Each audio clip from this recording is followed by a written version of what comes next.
हर हर महादेव सभी मित्रों को welcome to electronic study YouTube channel. सभी को सुप्रभात। डेली करंट अफेयर्स की सीरीज़ में आज है हमारी 79 नंबर की वीडियो होगी। और जैसा कि आज है 15 सितंबर, तो आज के सेशन में डेट से संबंधित जितने भी महत्वपूर्ण करंट अफेयर्स होंगे वो हम पढ़ेंगे। और सेशन के लास्ट में जो हमने कल करंट अफेयर्स पढ़ा था उसका रिवीजन भी करेंगे। तो चलिए शुरू करते हैं आज का अपना सेशन और देखते हैं पहला करंट अफेयर। पहला दिया हुआ है CAFMD के बारे में। तो सबसे पहले इसका पूर्ण रूप देखते हैं। इसका पूर्ण रूप होता है climate action and finance mobilisation dialogue. तो ये जो climate action and finance mobilisation dialogue है ये हाल ही में शुरू किया गया है भारत और अमेरिका के बीच। तो ध्यान रखिएगा ये किसके किसके बीच में शुरू हुआ है और इसका उद्देश्य क्या होगा। तो राष्ट्रीय परिस्थितियों व सतत विकास प्राथमिकताओं को ध्यान में रखते हुए जलवायु कार्यवाही को संरेखित किया जाएगा। अब देखिए यहाँ पर मोबिलाइजेशन की बात हुई है, तो मैंने आपको ग्रीन हाइड्रोजन प्रोजेक्ट के बारे में बताया था जो स्थापित हुआ था मथुरा में। इसके अलावा मैंने आपको मोबिलिटी प्रोजेक्ट के बारे में भी बताया था जिसकी स्थापना NTPC के द्वारा लद्दाख में की गई थी। और लद्दाख में ही अभी कुछ दिन पहले पानी माह अभियान शुरू किया गया था। इसके अलावा लद्दाख में भारत की सबसे ऊंची सड़क बनाई गई थी BRO के द्वारा, जो कि उगलिंगला टॉप से होकर गुजरती थी। तो ये कुछ महत्वपूर्ण तथ्य थे, इन्हें आप ध्यान रखिएगा।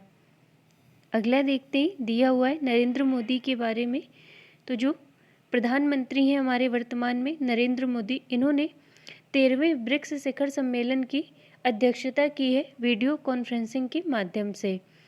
अभी कुछ दिन पहले ये चर्चा में भी रहे थे। उसका कारण था कि अभी हाल ही में एक रिपोर्ट जारी की गई थी जिसके अनुसार 13 विश्व नेताओं में जिसकी सबसे ज़्यादा अनुमोदन रेटिंग थी वो थे नरेंद्र मोदी। इनकी अप्रूवल रेटिंग लगभग 70% थी। और ये जो रिपोर्ट जारी करी गई थी ये America based global leader approval taker morning consult के द्वारा जारी की गई थी। अगला देखते ही दिया हुआ है उत्तर कोरिया के बारे में। तो IOC यानी कि इंटरनेशनल ओलंपिक कमेटी द्वारा उत्तर कोरिया को बीजिंग शीतकालीन ओलंपिक 2022 से निलंबित कर दिया गया है।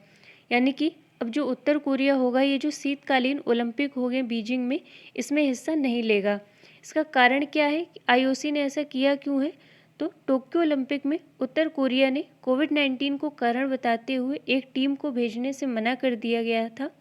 तो इसी की सज़ा के रूप में अब इंटरनेशनल ओलंपिक कमेटी ने इसको निलंबित कर दिया है बीजिंग शीतकालीन ओलंपिक से। अगला देखते हैं, दिया हुआ है अफ्रीका खाद्य पुरस्कार 2021 के बारे में। तो ये इस वर्ष मिला है ICRISAT को।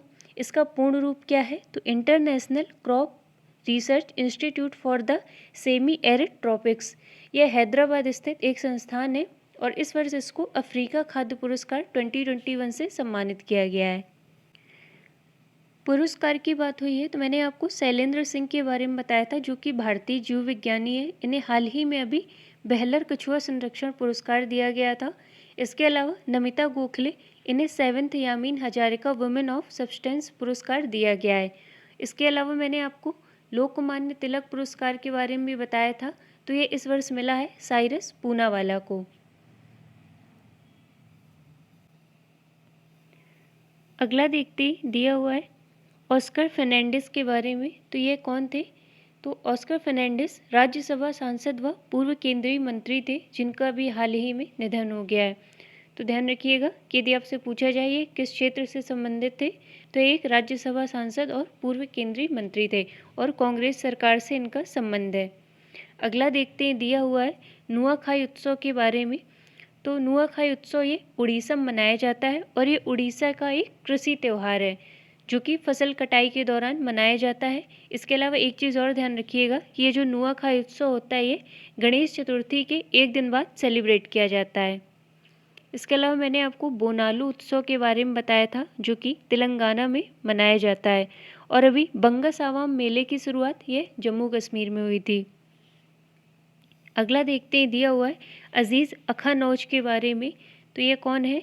तो अजीज़ अखानौज अभी हाल ही में मोरक्को के नए प्रधानमंत्री के रूप में नियुक्त हुए।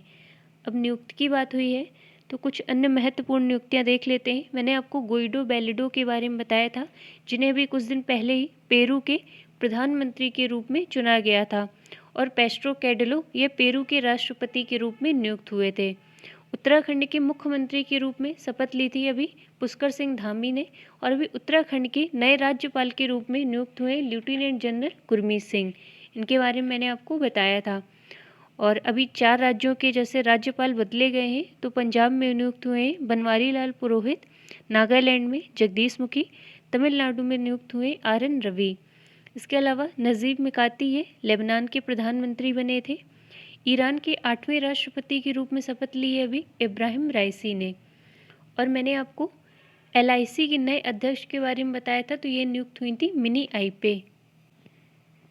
निकोल पशनियान ये अर्मेनिया के नए प्रधानमंत्री के रूप में नियुक्त हुए। कर्णम मल्लेश्वरी दिल्ली खेल विश्वविद्यालय की पहले कुलपति के रूप में नियुक्त हुई थी।